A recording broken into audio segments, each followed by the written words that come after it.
Welcome to Politics Joe. We're going to do something a little bit different today.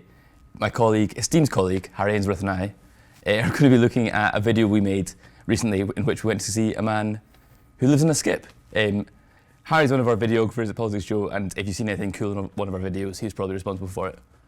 Much appreciated.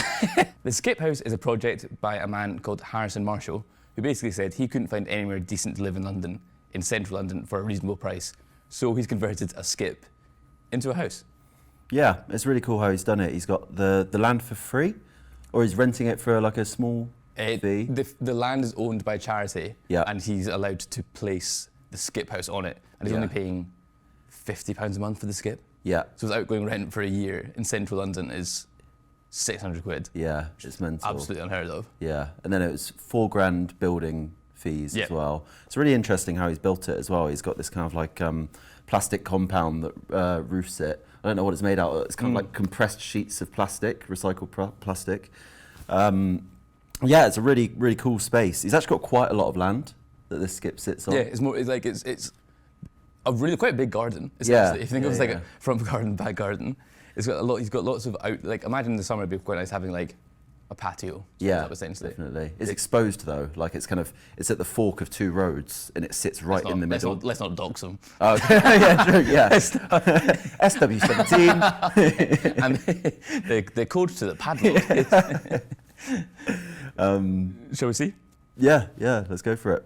My name's Harrison and I live in a skip. Sick transition.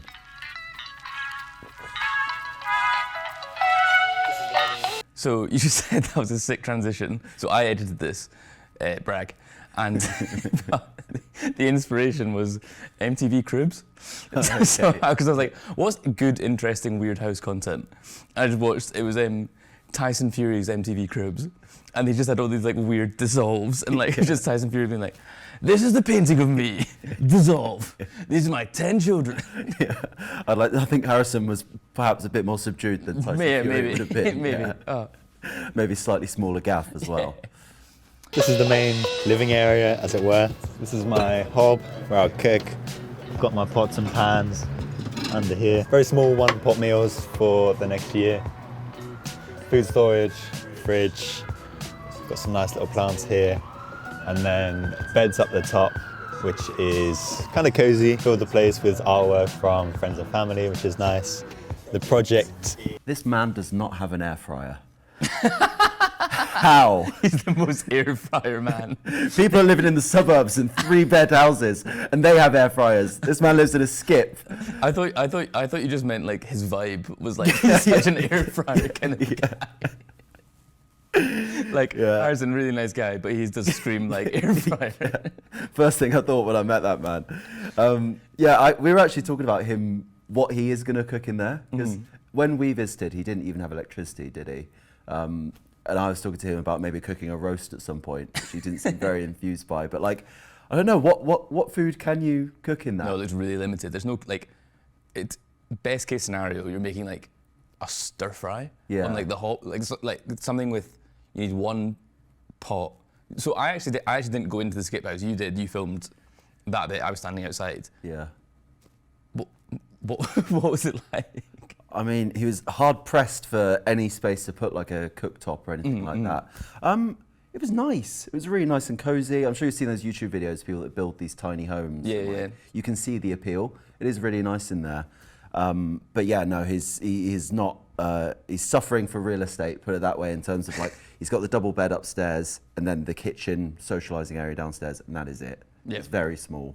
I think overall it must have been like 5 cubic meters. Something like that. What's the size of like, how big is a skip? What are the dimensions of a skip? Well, there you go. You're just limited to that. It is amazing though, like you think in your head that a skip house would be tiny because a skip itself is tiny, but actually when you go in, with how much it's built above it, it does seem a lot more spacious than you think. I suppose he's 6'2" or something. Yeah. And he there's enough room for him to stand up straight. Yeah. So it's not like tiny, but I suppose, I don't know, I just don't think I could hack that. Nah, I couldn't. And also like having to use a portaloo.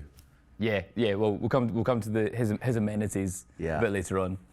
The project is obviously my home, but it's also a statement in response to the rising cost of living. and the crazy rent prices that are, affecting thousands of people all over the country. And so this project was a way in which I could find almost like a little loophole that would give me a space to live for less money in a very great location, and equally make a statement at the same time. Obviously, this is the entrance, so a little bit awkward getting in and out every day, but once you get the hang of it, it's actually not too bad.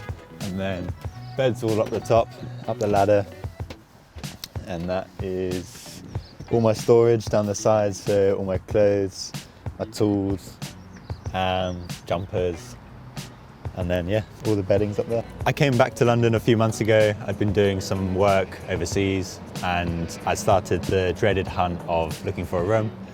As is the case with thousands of people, it was almost impossible to find somewhere that was in my budget, that fitted kind of a decent location, my criteria. And even if I found somewhere, there'd be 100 people looking for the exact same room, and without putting a deposit down, within 5 minutes, it'd be gone.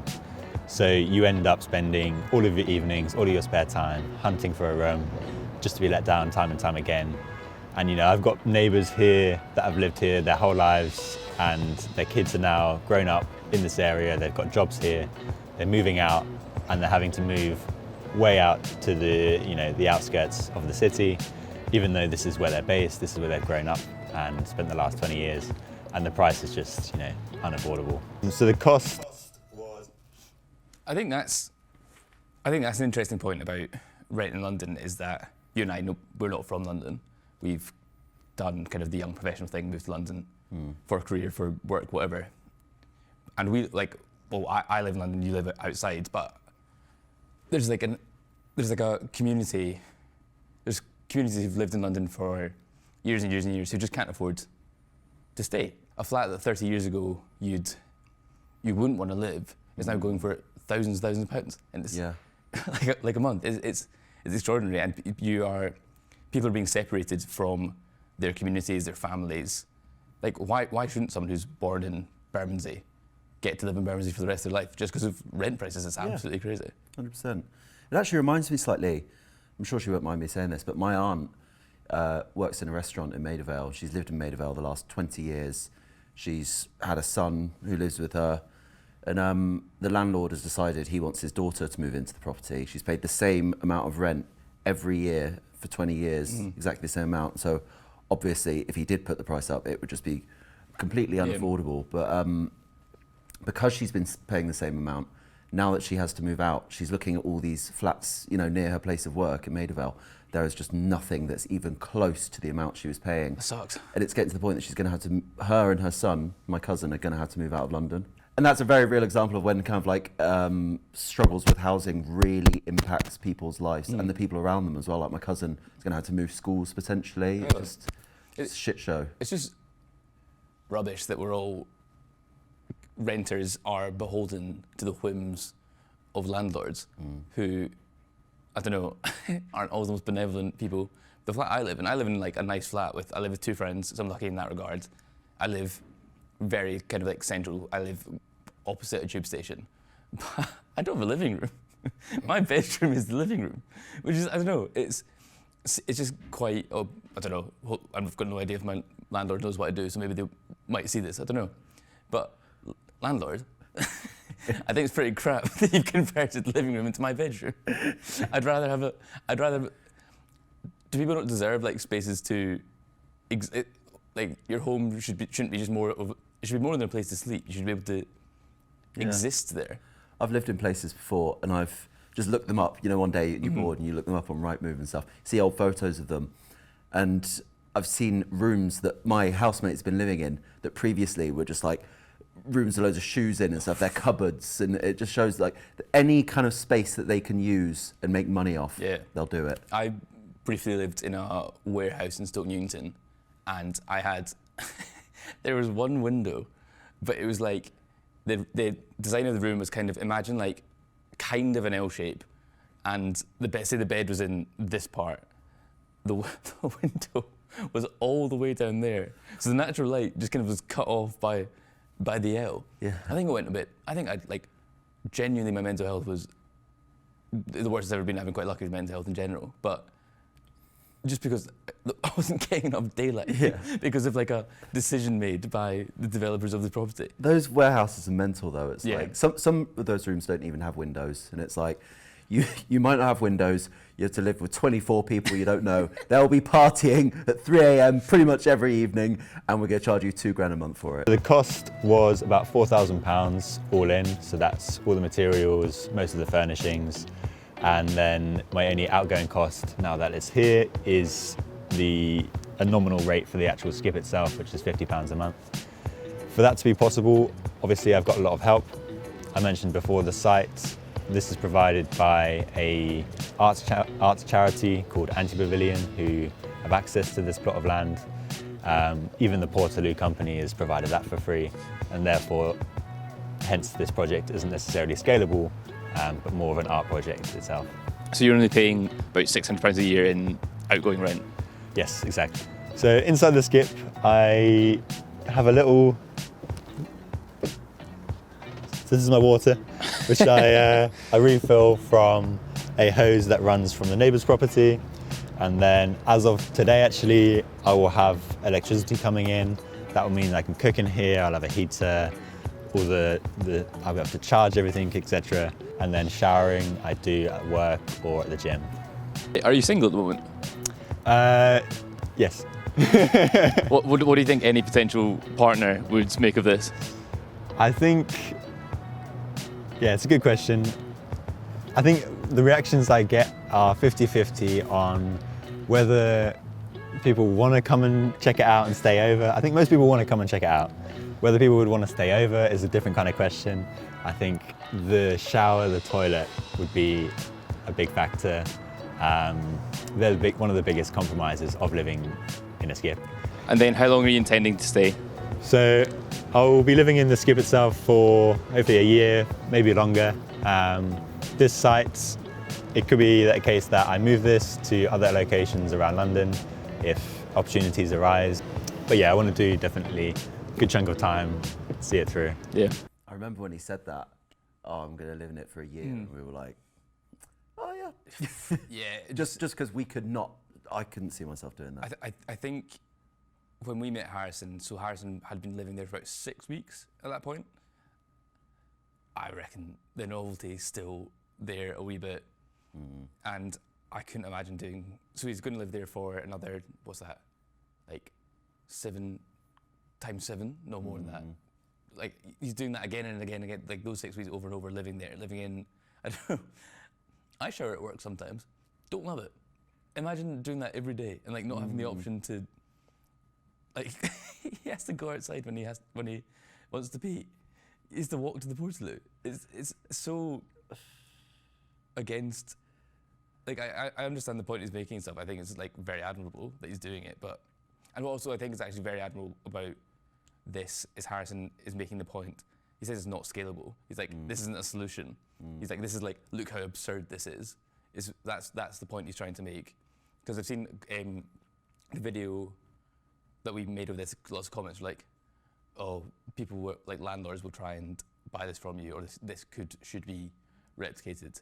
And I think it'd be like utterly inhumane to try and replicate this. It's inhumane, and it is just completely unsustainable. Like, he's running a hose pipe from a neighbour. Isn't he getting the electricity from a neighbour as well? It's like a free Portaloo that they've just donated. Like, there's so many factors that make this work. Yeah, that are like totally unique. Just couldn't be replicated on a larger scale. Also, when we were filming, where it is, do you remember they said there used to be like a big statue of a tank, and someone pulled up who was doing the knowledge, which is like it's the test you have to do to become a black cab driver in London, and this woman pulled up and was like, did there used to be a tank here? Yeah. And so we have to update the knowledge because Harrison's. Yeah. But we didn't know, did we? No, this no. is the first we heard. So we were like, what? No, it's a skip house. Have you not seen the news? There's a skip house here. So I looked up the price of a 1-bed flat in kind of a similar area to where Harrison's living at the moment. And per month for this flat, which bearing in mind, it was like, it's a nice flat, but it's not. I wouldn't describe it as luxury. I wouldn't describe it as like, oh my God, only a millionaire would live there. You'd be paying £2,600 a month for a 1-bed flat. Like, it's just obscene. It's just, that's the only word for it. Like, I cannot physically, like, I went out of my way to ensure that I only ever paid below kind of 700 a month, and even that was a stretch in London. Like, I never got a living room, as you said. I lived with complete randomers. I lived with a 50-year-old Scottish bloke in Stoke Newington. how was that?